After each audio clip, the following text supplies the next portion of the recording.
tadi kan Kak Oscar bahas tentang iman. Nah, di sini aku cuma pengen bedakan saja iman sama percaya itu perbedaannya di mana. Soalnya kadang-kadang orang itu percaya tapi tidak mengimani, dan sebaliknya orang mengimani tapi tidak percaya, kayak gitu, Kak. Oke, pertanyaan yang sangat bagus. Mungkin saya serahkan kepada hambanya, Kak Oscar, langsung jawab. Ya, terima kasih. Mana orangnya ini? Kok langsung hilang? Mana Delita? Oh iya. Jadi gini, perbedaan antara iman dengan percaya. Ya, suara saya jelas ya. Jadi karena yang bertanya adalah orang yang sekolah di teologi, maka saya menjelaskan begini. Iman itu kalau kita melihat dari bahasa aslinya itu adalah pisteo. Ya, pisteo. Jadi dia memiliki arti percaya. Jadi iman itu tidak ada perbedaannya dengan percaya. Iman itu adalah percaya. Tetapi begini, kenapa orang percaya tidak memiliki iman? Karena begini, iman itu tidak bisa iman itu tidak bisa kita melihat dari perkataan, tidak. Memang ada perbedaan antara Rasul Paulus dengan Rasul Yakobus ketika mereka membahas tentang iman. Rasul Paulus lebih menekankan kepada iman, sedangkan Yakobus lebih menekankan kepada perbuatan. Tetapi ini saling melengkapi. Nah, kembali lagi bahwa tidak ada perbedaan antara iman dan percaya. Kenapa orang percaya tidak memiliki iman? Karena begini saudaraku, orang Kristen pun belum tentu percaya kepada Tuhan. Jadi jawabannya cuma singkatnya begini. Karena kenapa orang yang percaya tidak memiliki iman? Karena kepercayaannya itu tidak berdasarkan kepada kebenaran firman Tuhan. Mungkin saya jawab seperti itu. Karena ini kita berbicara tentang iman, tidak boleh keluar daripada firman Tuhan. Jadi tidak ada perbedaan antara kata iman dengan kata percaya. Cuman manusia membedakannya dengan cara dia mengatakan dirinya sebagai orang percaya, sedangkan dia sendiri tidak punya iman. Nah, itu perbedaannya. Bisa mengerti, mungkin bisa nangkap maksud saya atau tidak bisa nangkap, silahkan omong. Terbuka saja biar kita bisa cari pemahamannya. Mungkin dari teman-teman yang lain bisa menjawab juga. Terima kasih, boleh saya tambahkan sedikit? Silahkan. Tapi nama saya Yodi Telun. Mengatur ini. Halo?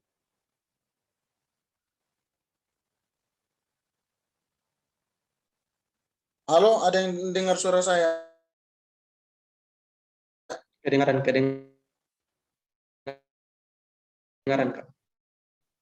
Ya, terima kasih. Saya Yodi dari kebetulan saya sedikit belajar tentang Alkitab juga.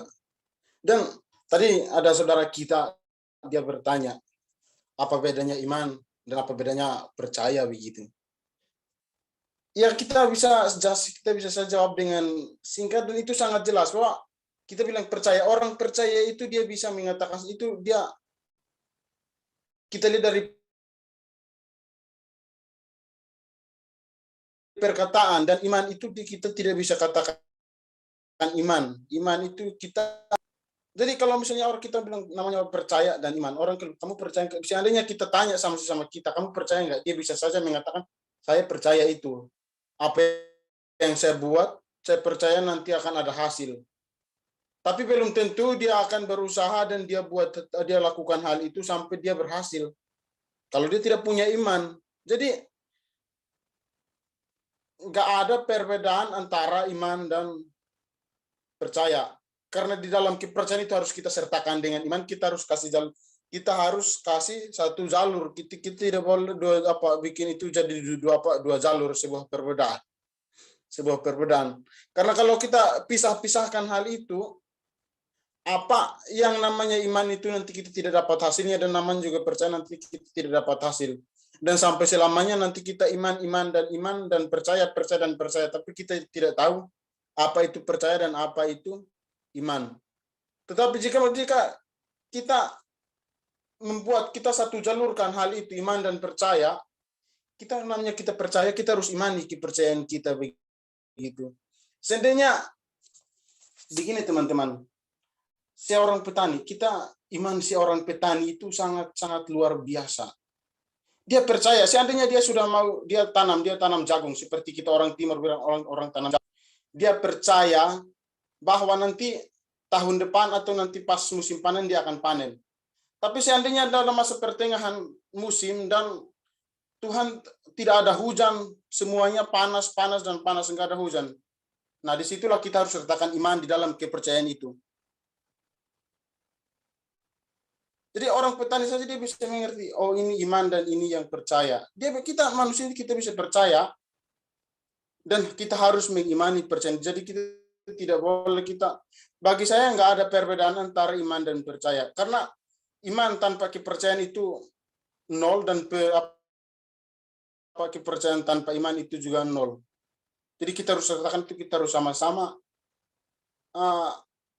Jadi kita itu harus mempersatukan dua hal tersebut agar apa yang kita raih kita bisa capai gitu. Seperti seorang olahragawan dia itu sebenarnya dia pengen nanti harus dia seorang atlet atau dia binaragawan. Jadi pokoknya harus dia menginginkan sesuatu atau seandainya orang-orang yang ikut lomba dia harus menginginkan. Tapi kadang sampai pertengahan dia bilang, waduh, kayaknya orang itu lebih besar dari saya dan mungkin nanti orang yang beriman itu kalau dia cuma percaya saja, jadi dia cuma feeling. Tapi kalau dia beriman, dia akan terus berusaha, dia akan belajar sampai dia bisa untuk meraih sesuatu.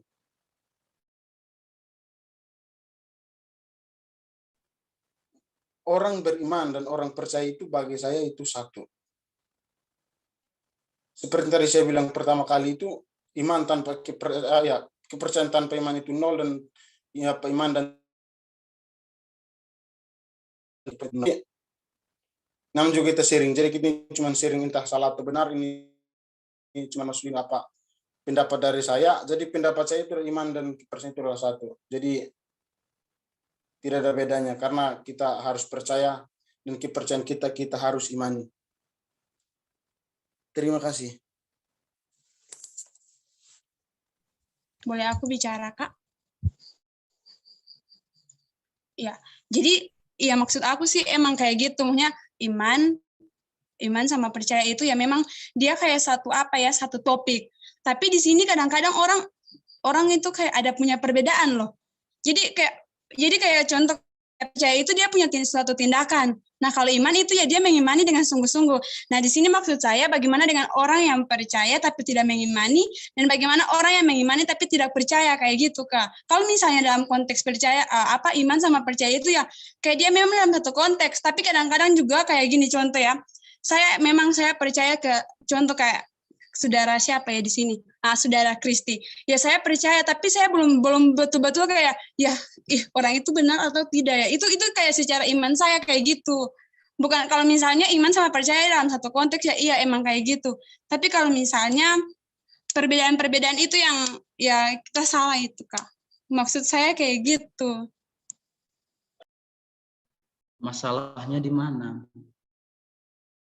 Talita tidak mengertinya di mana. Jadi kan kadang-kadang orang bilang iman ini, Kak. Iman ini iman. Jadi maksud saya itu iman. Bentar. Jadi perbedaan iman sama percaya kayak gitu, Kak. Memang satu konteks iman dan percaya. Kalau misalnya orang, jadi maksud saya gini, bagaimana sama orang yang beriman tapi tidak percaya, dan kadang-kadang orang percaya tapi tidak mengimani sesuatu, kayak gitu, Kak. Ya boleh. Gini loh. Maksudnya supaya kita jangan salah, begini. Orang yang beriman, itulah orang yang percaya.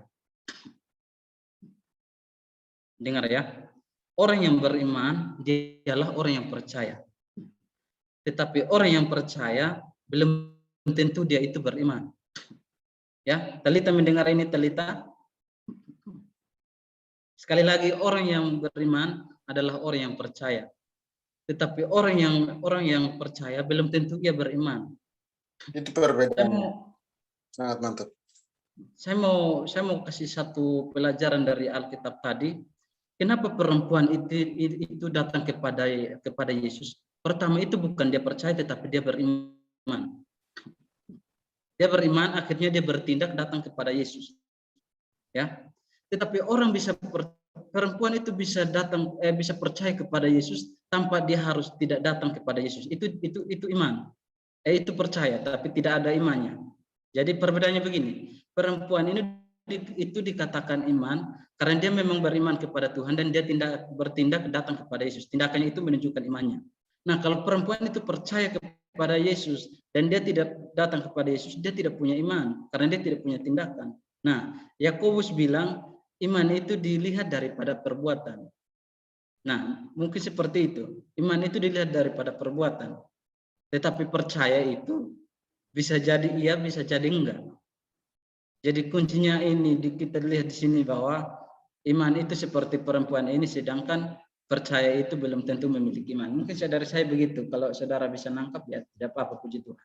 Iya, maksud saya kayak gitu, ya, penjelasannya kayak gitu, sedetail kayak gitu, Kak. Jadi itu kan sebagian dari perbedaan, makanya langsung bisa masuk. Makasih, Kak.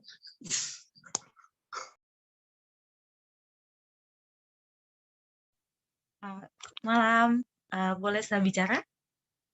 Ya, silahkan Kak, silahkan. Silahkan buka kameranya.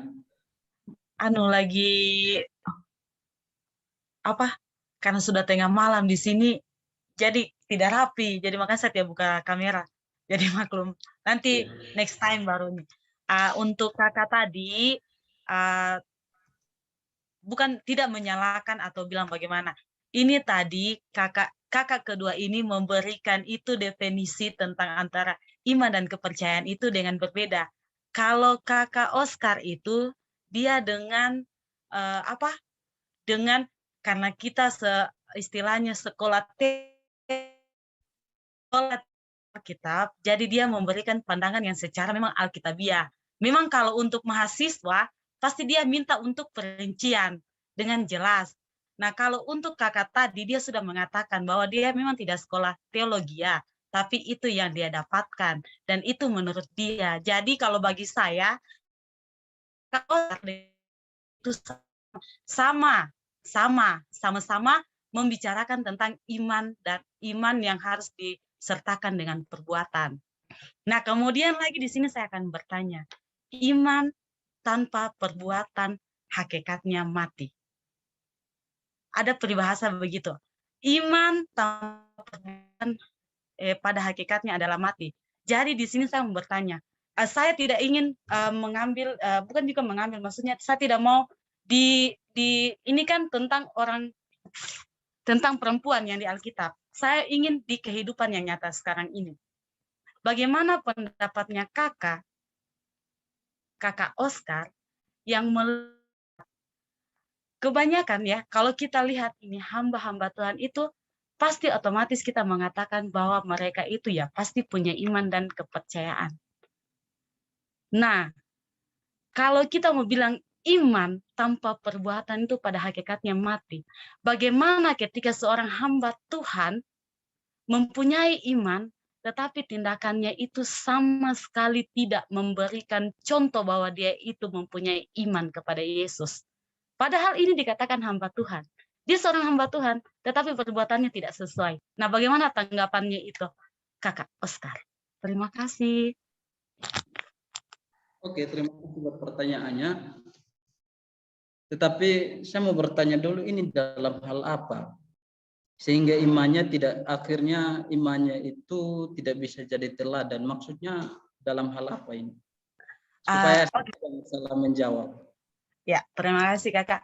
Terkadang begini, banyak kan kalau dari pandangan ya, saya pernah beribadah dan orang kan selalu mengatakan bahwa begini, ketika kita melihat orang tersebut itu, apakah dia baik atau tidak dalam perbuatannya, kita tidak bisa menilai dari atas mimbar, melainkan di bawah, maksudnya dari belakang mimbar, dalam artian dalam kehidupan sehari-hari. Nah, terkadang saya tidak ingin menjatuhkan dan saya tidak ingin bilang hamba ini, tetapi sekarang ada beberapa ketika saya mengikut ibadah itu, bukan banyak sih, ada hamba Tuhan, ya maksudnya dalam kutip ya nggak semua, tapi ada. Mereka itu kalau di atas mimbar, ya namanya ya, khotbahnya itu ya luar biasa, saling mengasihi, melakukan perbuatan yang baik, rajin berdoa, rajin beribadah. Tetapi real dalam kehidupannya, dia tidak melakukan itu semua.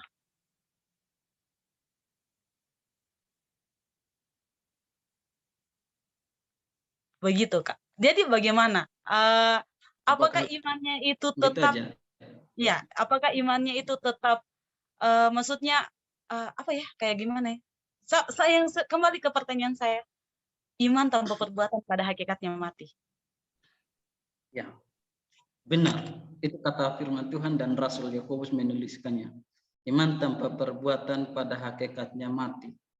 Nah, bicara tentang hamba Tuhan yang khotbahnya lain di mimbar dan lain di penerapan, saya rasa itu kita akan lebih mengarah kepada tulisan Paulus kepada Timotius tentang keteladanan. Dan itu tidak ada iman di situ. Jadi itu tidak ada iman di sana. Itu keteladanan. Jadi kalau berbicara tentang mimbar, artinya hamba Tuhan ini khotbahnya lain, terus perbuatannya tidak sejalan dengan apa yang dia khotbahkan, itu kita tidak bisa kaitkan dengan iman. Sebab kalau menurut pandangan saya, iman itu secara spesifik menunjukkan kepribadian kita dengan Tuhan Yesus. Ya, iman itu secara spesifik seperti itu, secara khusus itu menunjukkan hubungan kita pribadi dengan Tuhan. Nah, memang bisa sih, bisa saja dikaitkan bahwa kau beriman kepada Tuhan tetapi kau tidak bisa menjadi teladan bagi orang lain. Artinya bahwa sebab itu kita mungkin menjadi, makanya kenapa saya bilang itu kita kepada berbicara tentang kepemimpinan orangnya, karena mungkin baru pertama masuk di isu kita. Jadi maksudnya gini, kalau kita dapatin pemimpin kita khotbahnya lain dan penerapannya tidak sesuai dengan khotbahnya, maka kita perlu menjadi dewasa dalam hal itu. Ya, begini. Jadi kalau kita mau kaitkan dengan iman, mungkin kita bisa katakan bahwa pemimpin kita itu cuman apa namanya, cuman sampai pada perkataan, tetapi tidak sampai. Tetapi saya mau berkata bahwa itu lebih mengarah kepada keteladanan. Ya, jadi dia yang berbicara yang harus memberi teladan seperti Yesus Kristus.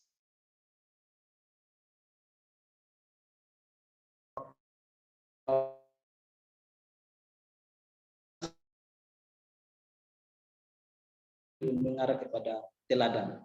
Jadi mungkin dari saya seperti itu. Kan Novi mungkin bisa nangkap, atau kalau tidak silahkan. Nangkap. Saya mengerti. Memang agak sulit ya. Agak sulit ini. Mungkin memang ya, terkadang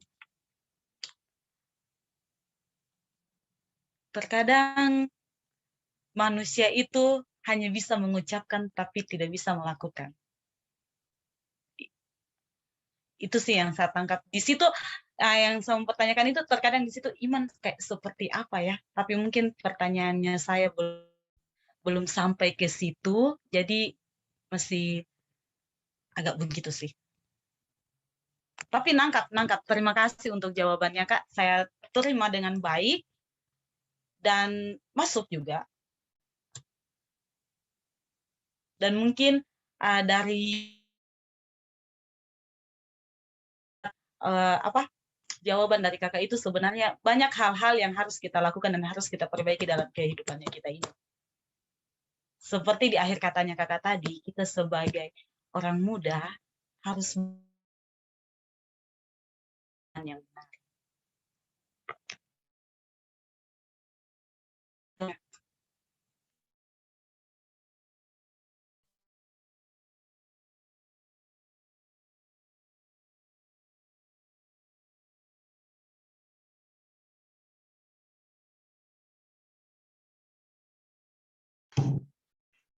Baik. Nah, terima kasih Kak Oskar untuk jawaban yang sudah disampaikan kepada kami semua. Dan mungkin masih ada pertanyaan lagi dari saudara-saudara yang ada.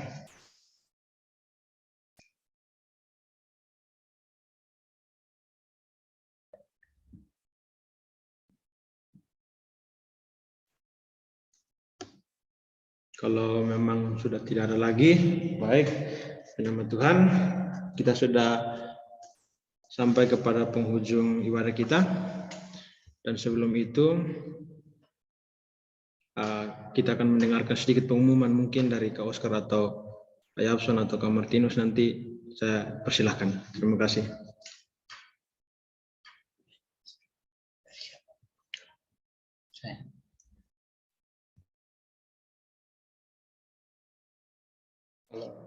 Saya serahkan kepada Kak Yapson. Oke, baik.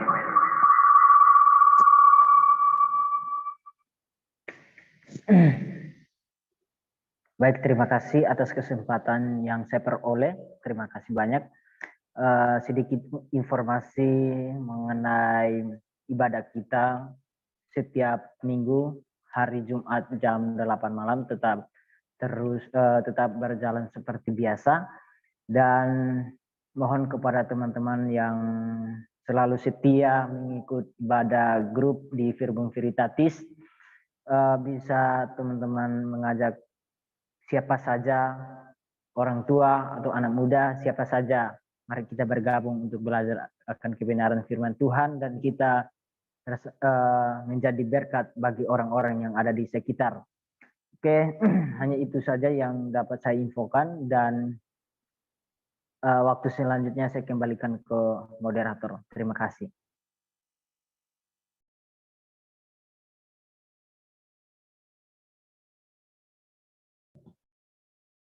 Baik, di nama Tuhan, kita sudah sama-sama mendengarkan informasi yang ada, dan kini tiba saatnya kita akan mengakhiri persekutuan kita.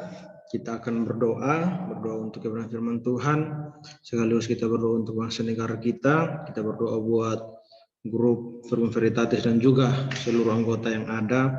Kiranya Tuhan Allah selalu menyertai dan membimbing kita, dan selalu menjaga kita dalam keadaan apapun.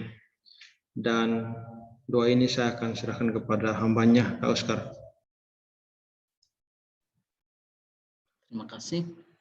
Saya sebelum kita berdoa, saya mau sedikit memberitahu bahwa grup kita akan dibersihkan. Dalam hal ini teman-teman kita yang lain yang ada di grup WA tetapi tidak pernah ikut ibadah sama sekali dari awal, itu akan dikeluarkan. Jadi kalau dikeluarkan dari grup, teman-teman jangan salah paham, sebab itu adalah teman-teman kita yang tidak pernah ikut sama sekali dari awal sampai sekarang.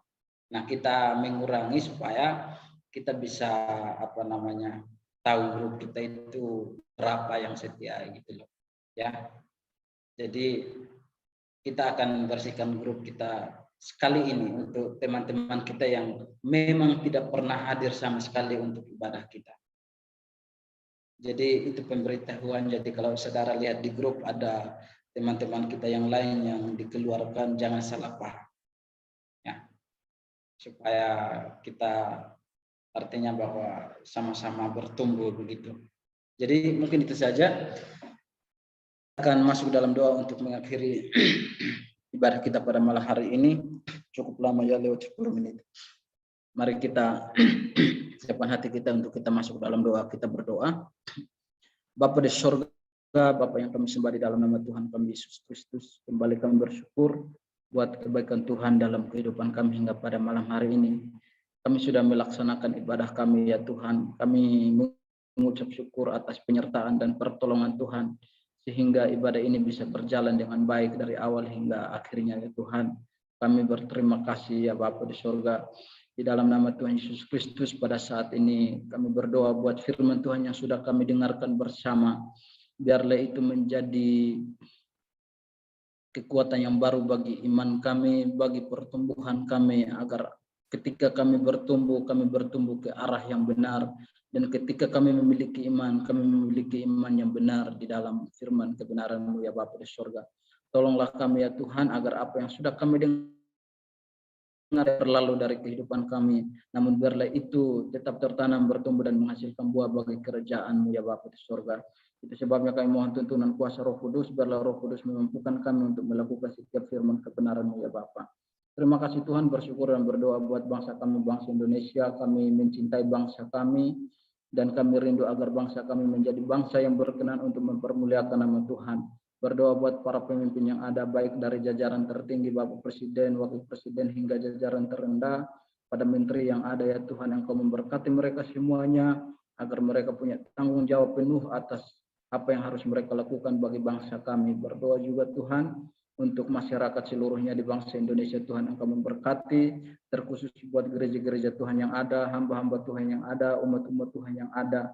Berkati ya Bapa, agar semakin hari kami sama-sama semakin bertumbuh di dalam pengenalan yang benar akan Engkau ya Tuhan, sehingga kami menjadi teladan di bangsa ini. Bahkan kami menjadi orang-orang yang siap untuk memberitakan firman Tuhan di bangsa kami ini, dan bangsa kami boleh diselamatkan oleh Tuhan. Terima kasih Bapak, berdoa buat keadaan bangsa kami sedang dilanda COVID-19. Tuhan tolong agar pemeliharaan Tuhan terus terjadi, berkat Tuhan terus tercurah atas bangsa kami, sehingga kami sama-sama dipelihara di dalam kasih Kristus. Terima kasih Bapak, kami bersyukur kepada-Mu Tuhan, dan kami berdoa buat grup Verbum Veritatis yang sudah berjalan Tuhan Yesus Kristus, dan Kau memberkati grup kami ini ya Bapak, di dalam nama Tuhan Yesus Kristus. Teman-teman kami semua yang ada di grup, Engkau memberkati, biarlah kami saling mendukung, saling memotivasi, saling membangun satu sama yang lain di dalam kebenaran firman-Mu Tuhan, agar kami menjadi orang-orang muda yang mencintai persatuan di dalam Engkau, sebab kami tahu Tuhan Yesus Kristus, Engkaulah satu-satunya Tuhan yang dapat menolong kami, Tuhan yang dapat menyelamatkan kami. Itu sebabnya kami mau saling menasihati, saling mengasihi, saling memberkati melalui firman-Mu Tuhan, sehingga kami tetap bertumbuh di dalam iman yang benar, di dalam firman Tuhan, sehingga kami berkenan untuk mempermuliakan nama Tuhan. Berkati kami dalam cita-cita kami, setiap usaha kami, pekerjaan kami, bahkan sekolah kami, kuliah kami, semuanya Engkau memberkati. Kebutuhan kami serahkan ke dalam tangan kuasa-Mu, bahkan masa depan yang penuh dengan kepastian itu kami percaya kami akan mendapatkan di dalam Tuhan Yesus Kristus. Dan kami percaya ketika kami memilih untuk melangkah bersama Yesus di masa muda kami, apapun yang kami harapkan Tuhan akan kerjakan dan memberikannya bagi kami semuanya. Di dalam nama Tuhan Yesus Kristus, tolonglah kami ya Tuhan. Baik, mungkin ada di antara teman-teman kami yang sakit, Tuhan Engkau berkati, Engkau jamah, Engkau sembuhkan. Dan biarlah minggu depan kami kembali lagi berkumpul bersama di Zoom, yaitu Tuhan Yesus Kristus, untuk belajar firman-Mu, agar kami terus bertumbuh di dalam kebenaran firman-Mu ya Bapa di surga. Terima kasih Bapa, kami akan mengakhiri ibadah kami pada malam hari ini. Tuhan, biarlah berkat ibadah itu menjadi bagian dalam kehidupan kami, dan kami terus setia untuk beribadah kepada Tuhan, dan kami percaya janji Tuhan akan terjadi dalam kehidupan kami. Terima kasih Tuhan Yesus Kristus. Teman-temanku sekalian, marilah kita pulang dengan membawa berkat daripada Allah Bapa, cinta kasih dari Tuhan kita Yesus Kristus, dan Roh-Nya yang kudus menyertai kita dari hari ini, dari malam hari ini, hingga Tuhan datang kali yang kedua menjemput kita. Di dalam nama Tuhan Yesus Kristus, kami telah berdoa kepada Bapa di surga yang percaya. Mari kita sama-sama katakan amin. Saya kembalikan. Puji Tuhan, kita sudah memuji dan memuliakan nama Tuhan, dan kita juga sudah mendengarkan kebenaran firman Tuhan, dan juga pertanyaan-pertanyaan daripada teman-teman semua, dan juga masukan. Kiranya Tuhan Yesus memberkati kita semua, dan kita sudah di akhir atau di puncak ibadah kita pada malam hari ini.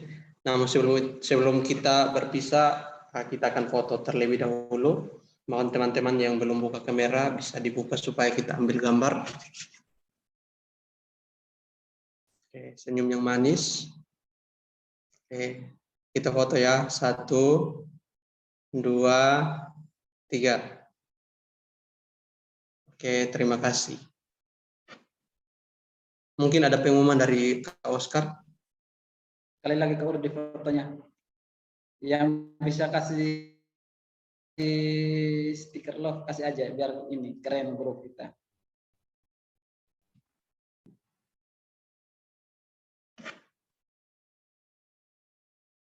Oke, sekali lagi ya.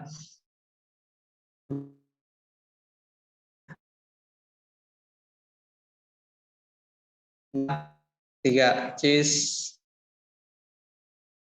Oke, sudah. Oke.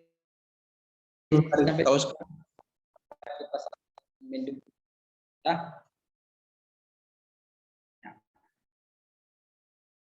Terima kasih teman-teman sudah bergabung, yang baru bergabung malam ini. Yang saya lihat di sini Kak Novi ya. Kak Novi mana kameranya Kak Novi? Terus